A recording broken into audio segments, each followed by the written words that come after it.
नमस्कार दोस्तों। आज के इस लेक्चर में हम लोग बायोलॉजी के मल्टीपल चॉइस क्वेश्चन करेंगे। अभी इसी सीरीज में हमने बहुत सारे वीडियो बायोलॉजी पर डाले जो सारे एमसीक्यू है, तो आप लोग उनको भी देख सकते हैं। ये सारे क्वेश्चन इम्पोर्टेंट हैं, आपको पेपर में देखने को मिल सकते हैं, तो आप लोग वीडियो को पूरा देखिएगा। और हमारा चैनल का नाम है MSR GK GS, तो आप लोग इसको सब्सक्राइब कर लीजिएगा।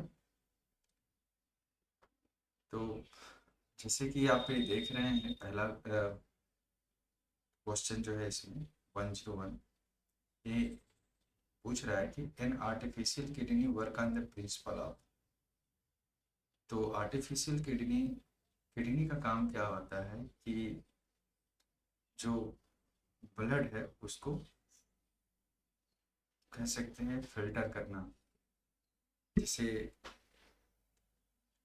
जितनी भी इम्प्योरिटीज वगैरह होती हैं ये किडनी क्या करती है, उनको फिल्टर करती है। तो फिल्टर करने की जो प्रोसेस है वो डायलिसिस कहलाती है। तो ये डायलिसिस क्या है कि एक आर्टिफिशियल थिंग किडनी जो प्रिंसिपल पर काम करती है उसी प्रिंसिपल को ध्यान में रख करके ये डायलिसिस एक इंस्ट्रूमेंट बनाया गया है जिसे क्या करते हैं, ब्लड को फिल्टर करते हैं।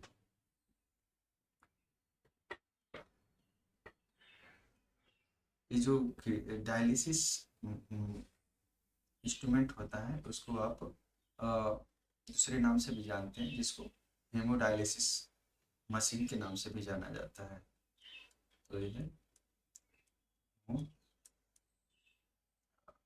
डायलिसिस।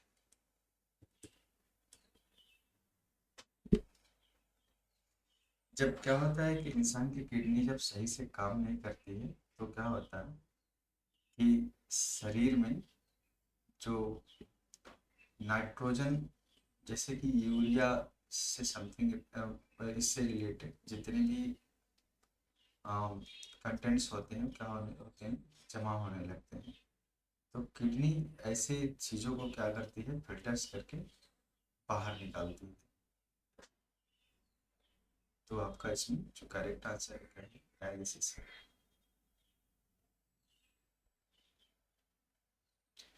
नेक्स्ट है which one of the following non-toxic gases help in the formation of enzyme which ripen fruit। जैसे कि हम फलों को देखते हैं, फल पकते हैं और दिखते हैं हमको। और एक प्रोसेस होती है जो आर्टिफिशियल होती है फलों को पकाने के लिए। एक तो नेचुरल प्रोसेस है। नेचुरल प्रोसेस जो होती है उसमें क्या होता है, जो एथिलीन गैस होती है उसके थ्रू क्या होते हैं, ये पकते हैं नेचुरल प्रोसेस में। जैसे पेड़ पर जब फल लगे होते हैं तब की बात है। दूसरा है कि आर्टिफिशियल हमें इनको पकाना है तो हम क्या रखते हैं, इसमें कैल्शियम कार्बाइड रखते हैं। कैल्शियम कार्बाइड, अब कैल्शियम कार्बाइड क्या करती है, जब ये मॉइस्चर के कांटेक्ट में आती है तो ये एसिटिलीन गैस को क्या करती है, प्रोड्यूस करती है। तो इससे क्या होता है, आपके जो फल है वो पकते हैं। तो क्या है, एसिटिलीन, ध्यान रखिएगा।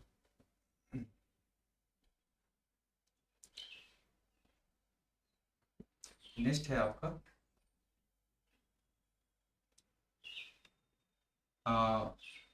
Under which branch of the science bone are study. हड्डियों का अध्ययन किस शाखा के अंतर किया जाता है। तो वो जो होता है ऑस्टियोलॉजी। ऑस्टियोलॉजी के अंदर हड्डियों का स्टडी किया जाता है। The women in food chain is. तो खाद्य श्रृंखला में मानव कौन सी पोजीशन पर है। तो एक चीज़ है कि जब जैसे कि आप मान लीजिए कि कोई घास है, घास या मतलब कह सकते हैं कि जैसे पेज ऐसे डायरेक्ट जो हमने ज़मीन से उगाया उसको खा लिया, तो जनरली क्या होती है, जो खाते हैं वो क्या होते हैं, प्राइमरी कंज्यूमर होते हैं। अब क्या होता है, जैसे मान लीजिए कि जिसने इसको खाया, ठीक है, अगर उसको किसी ने खा लिया, अगर उसको क्या किया, किसी दूसरे ने खा लिया,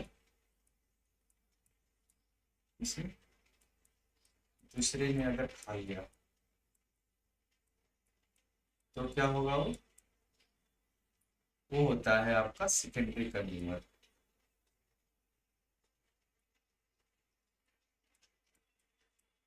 सेकेंडरी कंज्यूमर कहलाता है, ठीक है। तो इंसान क्या है, इंसान प्राइमरी और सेकेंडरी दोनों ही कंज्यूमर है। एक तो ये सीधे जमीन से जो निकल रहा है उसको भी निपटा देता है, बाकी जैसे जानवर वगैरह हैं, जैसे बकरी ले लो आप, बाकी और भी हैं जो इसको खा करके जीते हैं, घास उसको, ये उनको भी निपटा देता है। तो ये सेकेंडरी कंज्यूमर भी इंसान ही है। तो इसका करेक्ट आंसर आपका होता है।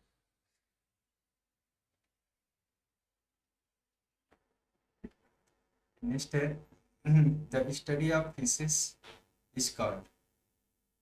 मछलियों के अध्ययन को क्या कहते हैं, मत्स्य विज्ञान कहते हैं, इसको इस्थियोलॉजी कहते हैं।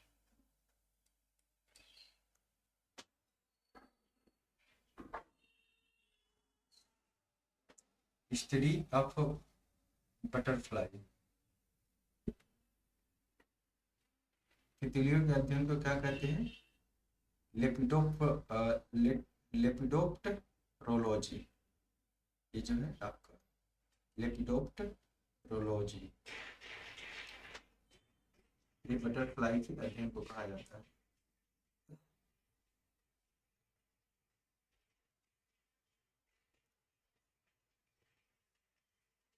नेक्स्ट है which one of the following human organ is affected by the consumption of alpha toxin of food adulteration. निम्नलिखित में से कौन सा मानव अंग अल्फा टॉक्सिन खाद्य मिलावट के सेवन से प्रभावित होता है। तो सबसे ज्यादा जो प्रभावित होता है लिवर होता है, क्योंकि जो कुछ भी है कहाँ जाएगा, लिवर में ही जाएगा। तो अल्फा टॉक्सिन क्या है कि ये बहुत एक खतरनाक पॉइजन है, जिससे कि आप कह सकते हैं फफूंद वगैरह जो टाइप की होती हैं उनके अंदर ये लगभग कह सकते हो कि प्रोड्यूस होता है। इससे हम बहुत दिनों तक क्या होता है कि कोई सामान रखते हैं खाने वाला, ठीक है, और उसके अंदर फफूंद लग गया, अगर हम उनको खाते हैं तो क्या होगा, ये अल्फा टॉक्सिन शरीर के अंदर मतलब लिवर के अंदर डेवलप होगी, जो कि बहुत ही खतरनाक है। तो जो इफेक्ट करता है जिस पार्ट को, क्या है आपका लिवर।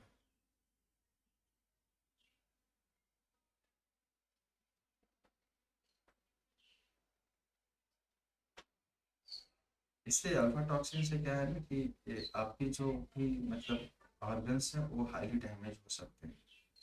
तो इसलिए खराब चीज़ों को बिल्कुल ही नहीं खाना चाहिए, जैसे फफूंद वगैरह टाइप की कहीं कुछ लग जाती है, बहुत दिनों तक स्टोर करके रखा हुआ है, उससे बचना चाहिए।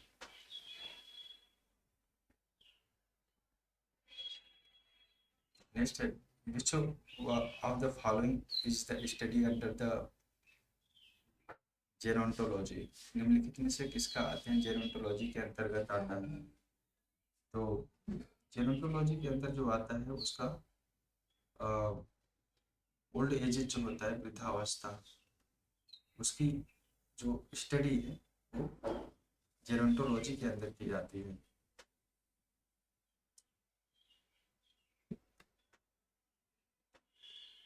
नेक्स्ट है आपका the branch of biology under which insect are study. तो जिसमें कीटों का अध्ययन किया जाता है उसको क्या कहते हैं? एंटोमोलॉजी कहते हैं। कीट विज्ञान, एंटोमोलॉजी। ये इम्पोर्टेंट है, वह कई बार क्वेश्चन आया हुआ है पेपर में, तो आप लोग ध्यान रखिएगा। along with which of the following pediatrics are related, निम्नलिखित में से किसके साथ बाल रोग संबंधित है? तो बाल रोग जो संबंधित है वो किससे होगा? तो लिखा ही है, बाल रोग बच्चों की बीमारियों से आई है, तो चाइल्ड डिसीज।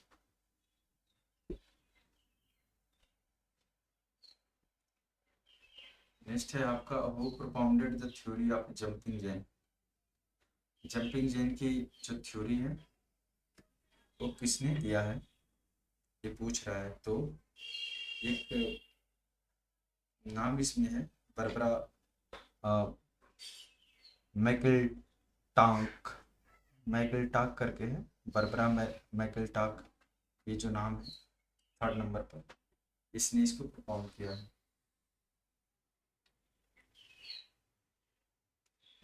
और ये जो थ्योरी है बरबरा मैकल टाक की, ये कह सकते हैं आप 1940 से 1950 के बीच में दी गई थी।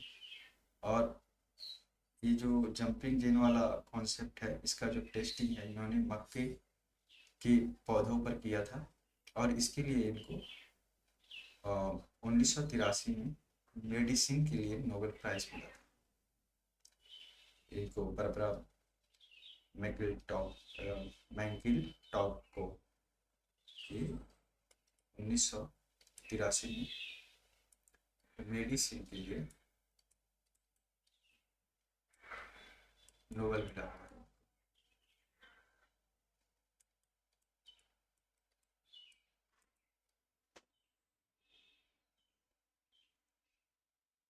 नेक्स्ट है through which of the following disease Edward Jenner is associated. Edward Jenner किसके साथ जुड़े हुए हैं, ये सारी चीज़ें लिखी हैं बीमारी। तो स्मॉल पॉक्स।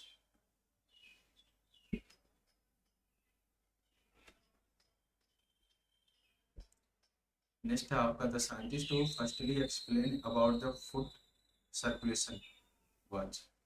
रक्त परिसंचरण के बारे में सबसे पहले किस वैज्ञानिक ने व्याख्या की थी? तो सबसे पहले किसने इसकी व्याख्या की थी? तो ये जो है विलियम हार्वे नाम है, इन्होंने दिया था। इन्होंने सबसे पहले समझाया था कि हार्ट जो है कैसे रक्त को पंप करता है और कैसे आर्टरी और वेन्स के माध्यम से पूरे शरीर में इसका सर्कुलेशन होता है।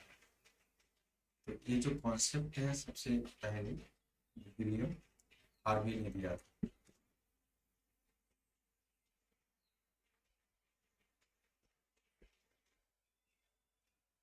नेक्स्ट है which of the following is not the risk factor in declination of a tiger population in India?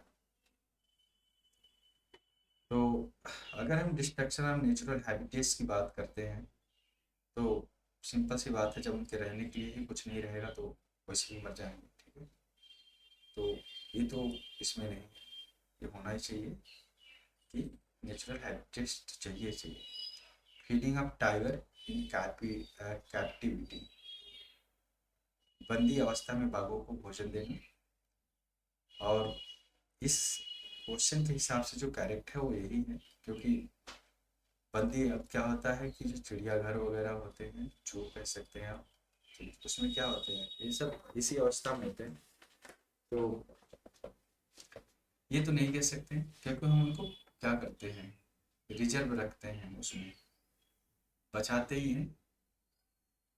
इनको पूरी तरह से आर्टिफिशियल नेचुरल हैबिटेट्स प्रोवाइड करके टाइगर्स वगैरह को क्या करते हैं, चिड़ियाघर या उनके लायक रहने लायक हम पूरा एक स्पेस क्रिएट करते हैं जिसमें उनको रखते हैं, भोजन प्रोवाइड करते हैं। तो ये चीज़ें तो नहीं कह सकते हैं कि उनको बंदी अवस्था में भोजन देने से टाइगर्स की जो पॉपुलेशन है इंडिया में कम हो रही है।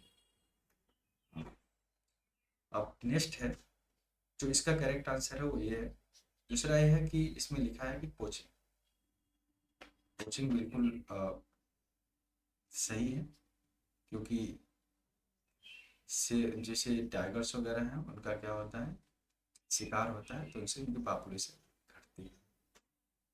बाकी आवासों का विघटन ये भी इसके लिए जिम्मेदार है, लेकिन जो जिम्मेदार नहीं है वो क्या है, feeding of tiger in captivity, बंदी अवस्था में भोजन देना। तो इसमें जो करेक्ट है वही। नेक्स्ट है, the most appropriate description about the biosphere reserve. जैव मंडल अभ्यारण्यों में अभ्यारण्यों के बारे में सबसे उपयुक्त विवरण है। तो इसमें क्या है, ये जो आप देख रहे हैं बायोस्फीयर रिजर्व, तो इसमें क्या होता है, इसके अंदर आता है studies area of sustain growth and development. तो इसका जो करेक्ट आंसर है यही है, studies area of sustain growth and development. जो बेस्ट डिस्क्रिप्शन है वही।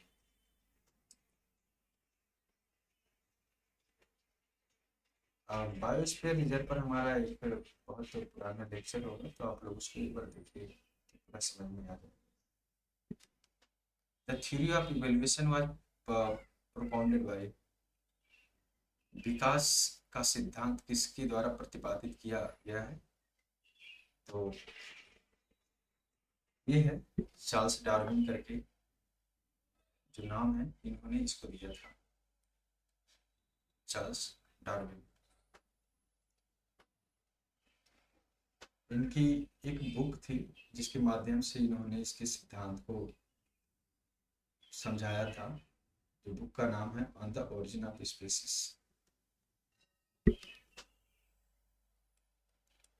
On the origin of species. ये बुक है इनकी, आप लोग देखना चाहें तो देख सकते हैं, चार्ल्स डार्विन। अब नेक्स्ट है कि ये बहुत ही कॉमन क्वेश्चन है, आप लोग को जानना भी चाहिए कि पीलिया किस अंग में संक्रमण पैदा करता है। तो पीलिया जो है इसमें करता है कि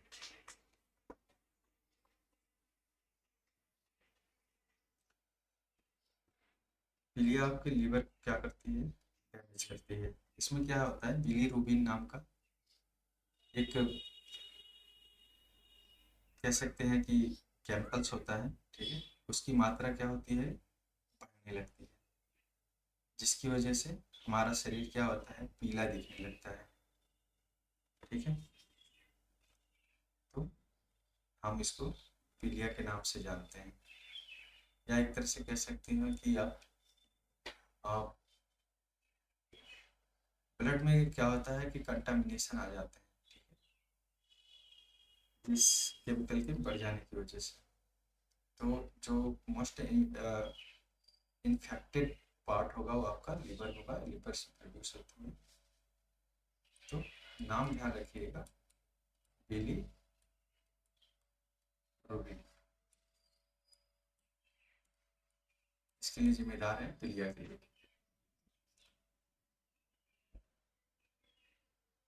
नेक्स्ट है, which of the following pair is not correct.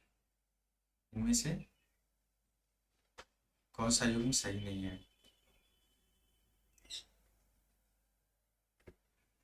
तो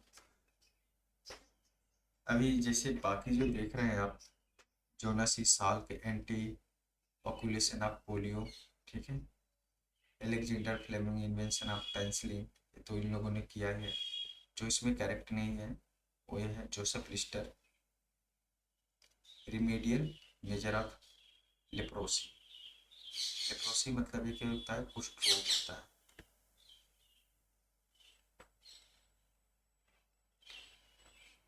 तो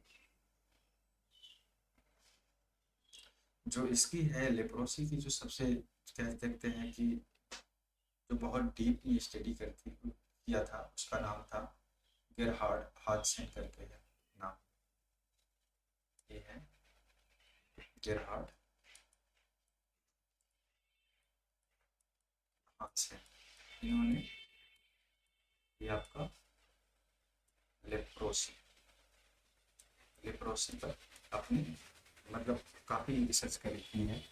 तो ये जो जोसेफ लिस्टर हैं, इन्होंने नहीं दिया था। तो इस क्वेश्चन के हिसाब से जो करेक्ट है वो तो यही है, क्योंकि ये सही नहीं है।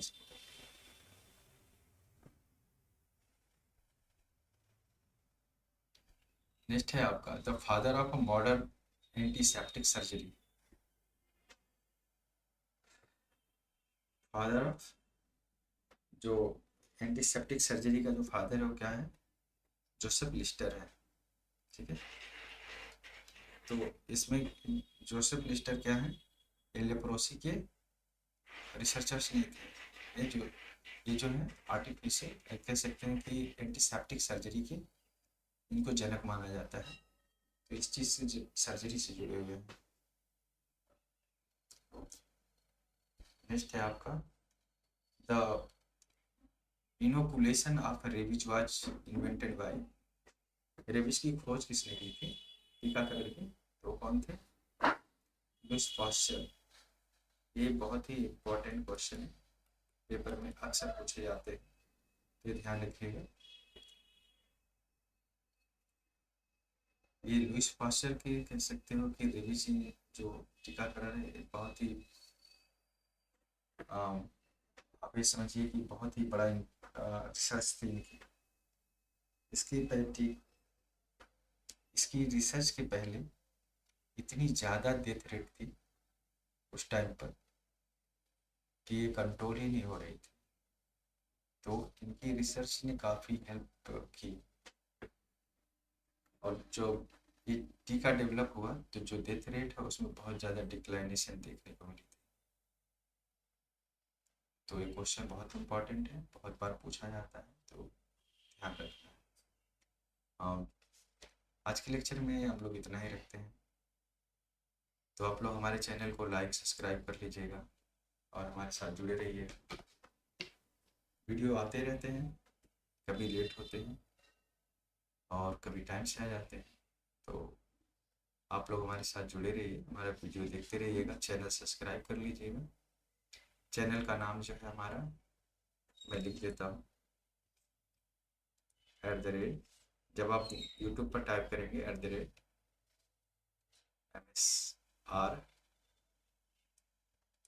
MSRGKGS, तो आपको दिख जाएगा। तो thank you for watching video. अब हम लोग नेक्स्ट लेक्चर में मिलेंगे। Thank you.